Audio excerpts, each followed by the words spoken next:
मेरा नाम काशी है। मेरे घर में मैं और मेरे माँ बाप और मेरी एक बहन भी है जिसकी शादी हो चुकी है। हमारे घर के पास में ही एक परिवार रहता था। उसमें एक चाचा चाची और उनकी बेटी कस्तूरी। कस्तूरी के दो भाई थे। उनके घर की दीवार हमारे घर की दीवार से सटी हुई थी। उसके बड़े भाई की शादी हो चुकी थी। उसका बड़ा भाई और भाभी नीचे सोते थे। कस्तूरी और उसकी माँ ऊपर सोती थी। उसके पिताजी नीचे बैठक वाले कमरे में ही सो जाया करते थे।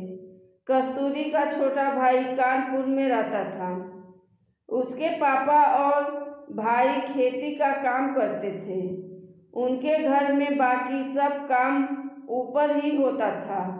उनकी रसोई और बाथरूम वगैरह सब ऊपर ही बना हुआ था। हमारे घर में एक तरफ भैंसों का कमरा बना हुआ था। उस कमरे की छत कस्तूरी के घर की छत से मिली हुई थी। 2 साल से वो कमरा खाली था क्योंकि अब हम भैंस वगैरह नहीं रखते थे। पहले मैं कस्तूरी पर ध्यान नहीं देता था क्योंकि मेरी कई लड़कियां दोस्त थी। सारा समय ऐसे ही घूमने फिरने में निकल जाता था। कस्तूरी सांवले रंग की लड़की और शरीर से दुबली पतली थी। वह भी देखने में ठीक ठाक थी और वह भी घर का काम संभालती थी। कई बार छत पर जाते हुए कस्तूरी मुझे देखा करती थी। मैं उसको हाथ से इशारा करके पूछता कि क्या हुआ, तो कस्तूरी मुस्कुराकर अंदर चली जाती थी। कभी कभी सुबह उठता था तो कस्तूरी मुझे हाथ जोड़कर राम राम कर देती थी। मैं भी मुस्कुरा देता था। ऐसे ही करते करते 2 महीने निकल गए। मैं उससे बात करने की सोचता भी तो ये सोचकर पीछे हट जाता था कि पड़ोस की ही बात है, अगर किसी को कुछ पता लग गया तो बड़ी बदनामी हो जाएगी। इसलिए मैं नहीं चाहता था कि इसके प्यार के चक्कर में कुछ पंगा हो जाए। एक दिन कस्तूरी ने कुछ ऐसा कहा कि मैं दंग रह गया। मैं अपने भैंसों वाले कमरे की साइड में ही था। उस समय कस्तूरी छत से कपड़ों का टब लिए नीचे उतर रही थी। वो मुझे देखकर मुस्कुराई तो मैंने उसको आगे देखने का इशारा किया। कस्तूरी बोली, नास पीटे, इतना भाव क्यों खा रहा है? हिम्मत नहीं है क्या? उसके मुंह से ये शब्द सुनकर मुझे तो यकीन ही नहीं हुआ। मैं तो उसको सीधी सादी शरीफ समझता था, लेकिन ये तो बहुत तेज निकली। मैं उसकी बात पर हंसने लगा और वो गुस्सा कर नीचे चली गई। फिर उसने एक कागज का टुकड़ा एक कंकड़ में लपेटकर मेरी तरफ फेंक कर चली गई। मैंने कागज का टुकड़ा उठाया तो उस पर एक फ़ोन नंबर लिखा था। फिर मेरे प्यार ने असर दिखाना शुरू कर दिया।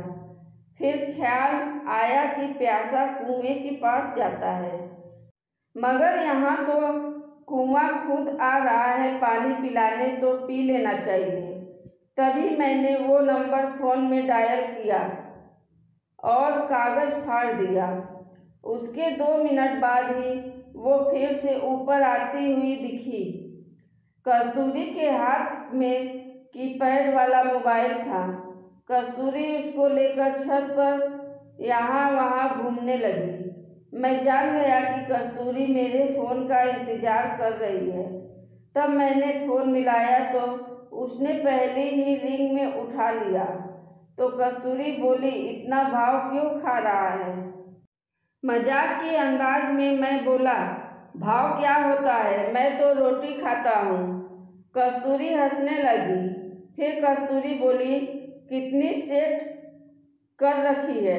काशी बोला, क्या? कस्तूरी बोली, लड़की और क्या? मैंने कहा, एक भी नहीं। कस्तूरी बोली, झूठ मत बोल, एक भी नहीं है तो रात में नींद कैसे आती है? काशी बोला, तुझे देखकर तसल्ली कर लेता हूँ। फिर काशी बोला, आज हम लोग मिल सकते हैं क्या? कस्तूरी बोली, कहाँ? तो मैंने कहा, मैं भैंसों वाले कमरे में जा रहा हूँ, तुम 2-3 सीढ़ी उतर कर नीचे आ जाओ। फिर कस्तूरी बोली, ठीक है। कान पर फोन लगाए हुए मैं कमरे में घुस गया और कस्तूरी थोड़ी नीचे आ गई तो मैं उसे उठाकर नीचे उतार लिया। तब कस्तूरी बोली, तुम तो बड़े बेशर्म हो। काशी बोला, तुम नहीं हो क्या? फिर कस्तूरी हंसने लगी। हम लोग अभी प्यार मोहब्बत करके खाली हो ही रहे थे कि कस्तूरी बोली, काशी तुम्हारी माँ आ रही है। मैं उसको उठाकर तुरंत उस पार कर दिया और मैंने भी बिजली की गति से फोन पर नकली बात करते हुए बोला, हाँ हाँ ठीक है, मैं बात करके बताता हूँ। माँ आई और बोली, रोटी खा ले। मैंने कहा, आता हूँ माँ। इतना बोलकर माँ चली गई। तब मैंने कस्तूरी को फोन करके कहा कि मैं कुछ देर के बाद बात करूँगा। उस दिन के बाद से अब कस्तूरी से रोज ही मेरे प्यार मोहब्बत की बातें होने लगी। मैं उससे फिर मिलने को कहने लगा।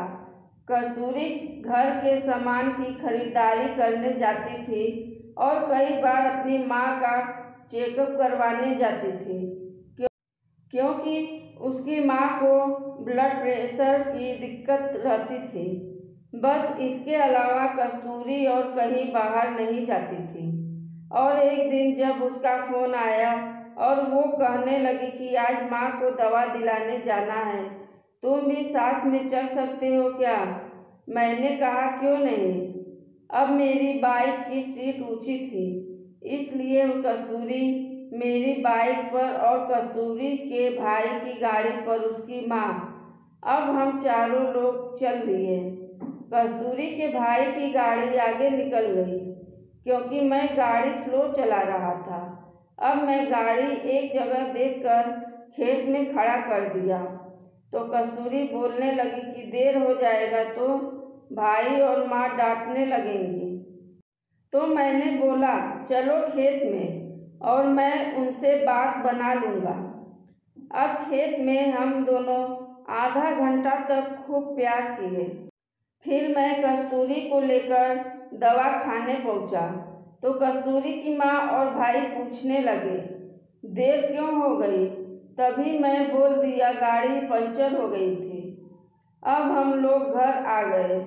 कस्तूरी अब पहले से ज़्यादा खुश रहने लगी थी।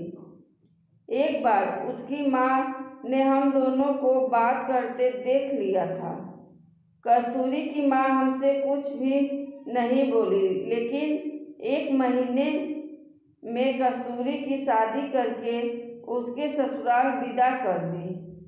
धन्यवाद।